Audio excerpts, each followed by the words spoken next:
Hey, welcome back to the shop. Today we're going to be replacing the axle seal on my Mustang. It's a forward 8-inch, 9-inch forward is the same procedure. This is, it's a simple process. It takes about 15 minutes to do, and something everybody should know how to do if you own one of these old cars.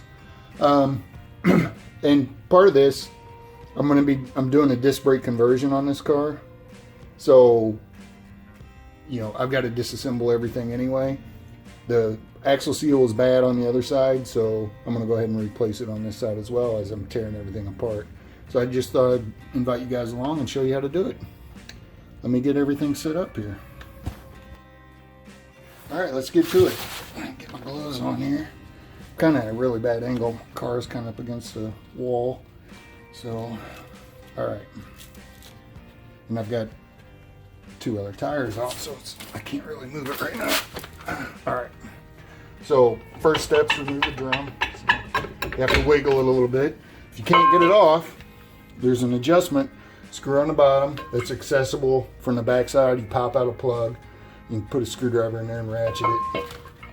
It'll bring your drums in. You can easily remove this. Some Ford drums, some GM drums have a plug in the front so you can access it from the front as well.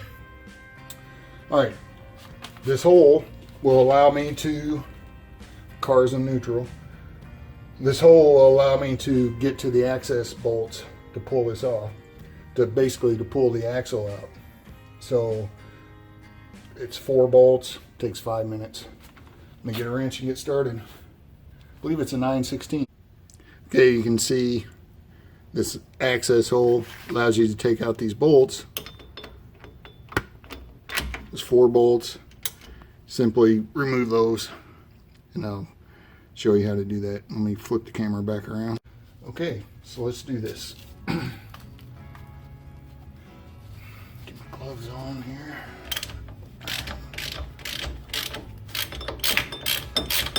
There's one out. Spin the second one up. She's right in there.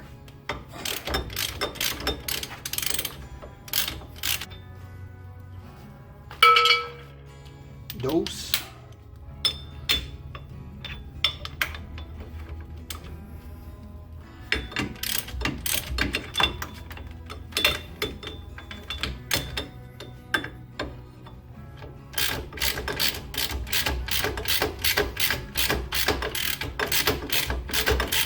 These are lock nuts, so they fight you all the way out. Never want to reuse lock nuts for something like this. The bolts come out, the whole axle can come off going down the road. Not as bad as a GM axle with their stupid C-clip design.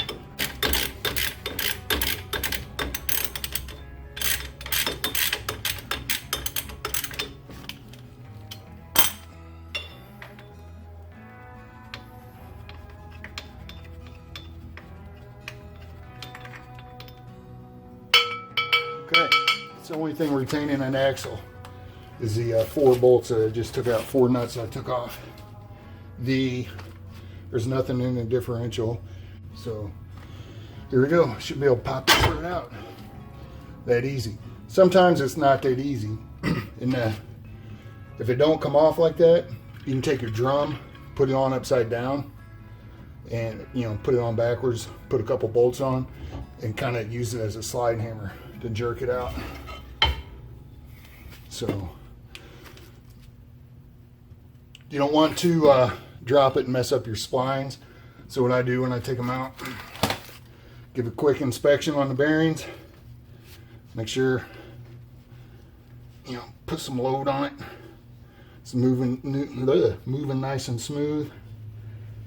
This looks like a sealed bearing. I'll have to look at that in the light. Better light. Alright, so I guess you can see up in there.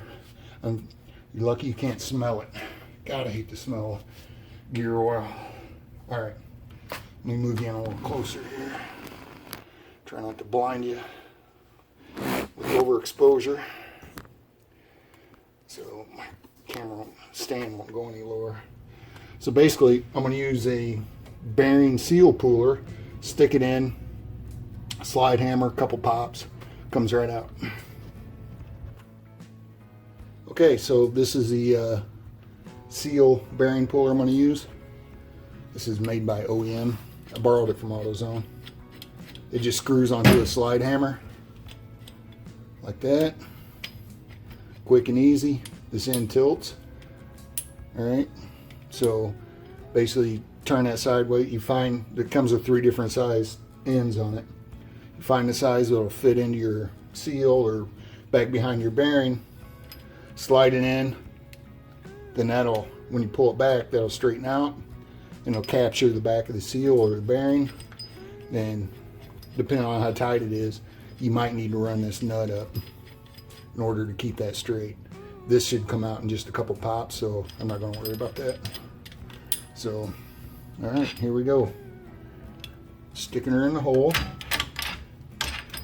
All right, pull it back till there's tension on it. All right, I'm going to probably say 3 taps. 5, close. I didn't have a real good bite on it. Yeah, I did. Just a weird angle. So you can see it's all there is to it. It's kind of wedged in there.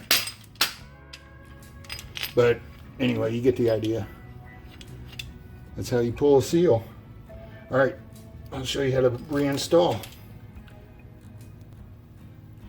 Okay, I'm going to clean this up a little bit. I'm just going to use some, I don't want to spray brake clean into the tube, contaminate the gear oil. So what I'm going to do, oh, forget sandpaper. Okay, so what I'm going to do is I'm going to clean it up, spray it in, wipe it out, use a little bit of sandpaper. This is 220 grit. I'm not going to take any metal off. Basically, I'm going to knock off any corrosion that's left behind in there. Then I can install the new seal.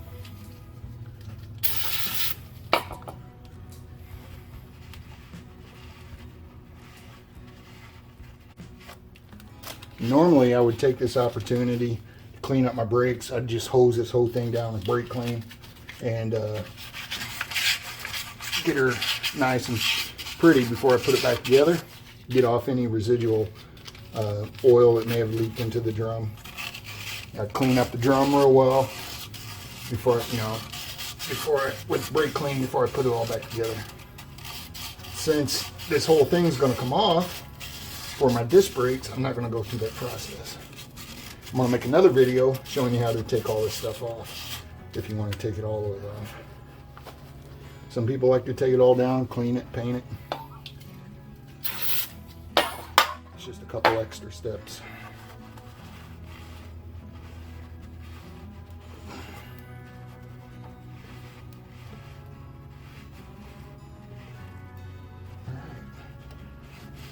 Pretty clean enough.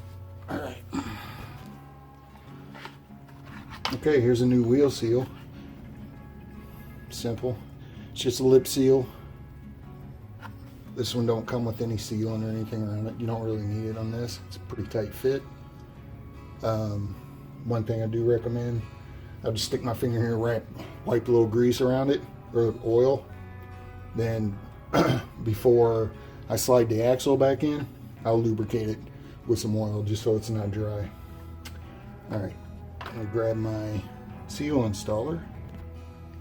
Okay, the seal installer, the kit I have, got a Harbor Freight, cheap kit, but it works.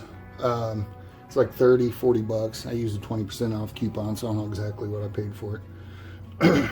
So, you want to get the seal driver, you want to go upside down.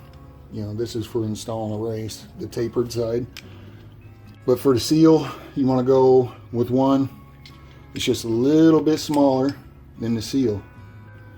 So it doesn't drag on the housing and it won't collapse the seal when you're driving it in. So what I'm going to do, I've got LPS number 2 lubricant. I'm just going to hose that up in there. Wipe it off a little bit, the extra. Alright, so basically I'm just going to get this started by hand. This is aluminum.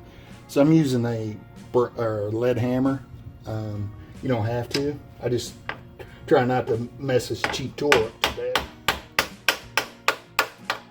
Alright, she's going in straight now.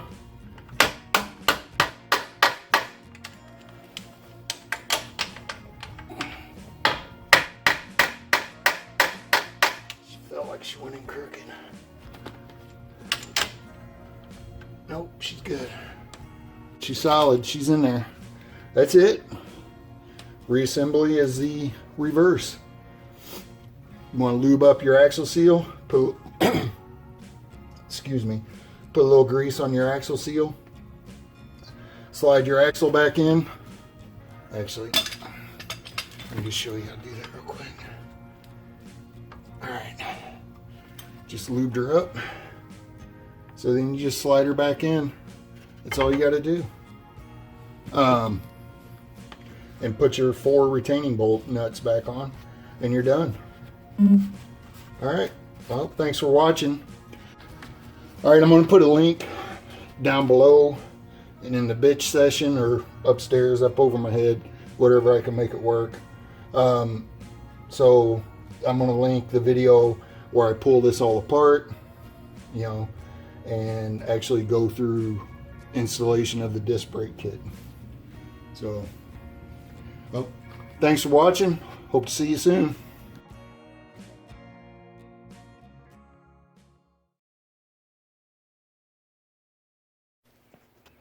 Okay, once you're at this point, you've had the axle out, you've removed your 4 retaining nuts, remove the axle. Next step will be remove the brake line. You can actually, if you know you're pulling everything apart, you can pull that out first. So I'm going to remove the brake line here. 3/8 box wrench. Get the right size on it. 3/8 line wrench, I'm sorry. Careful if you're not replacing the brake lines, because what will happen when you turn the nut, the line will turn with it and you'll twist it off, and you'll be in a pissy mood when that happens. There goes the tornado sirens again. It's not, wind's not even blowing, dudes.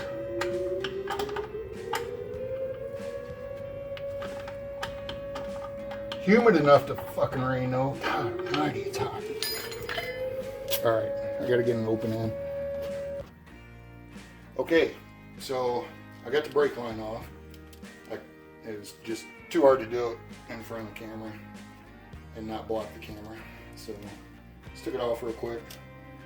Start out with a flare wrench and just went to an open end once it was loose. Alright, so technically you don't have to disassemble everything to pull this off. This whole thing will come off in an assembly, then I can get the emergency brake line off afterwards. So just give it a good wiggle. And she's off. That's all there is to it to get it off. Alright. Well, so basically, I'm ready to start bolting up the rear disc brake kit. So I'll get this cleaned up a bit and make sure there's not a tornado coming, and I will get back with you.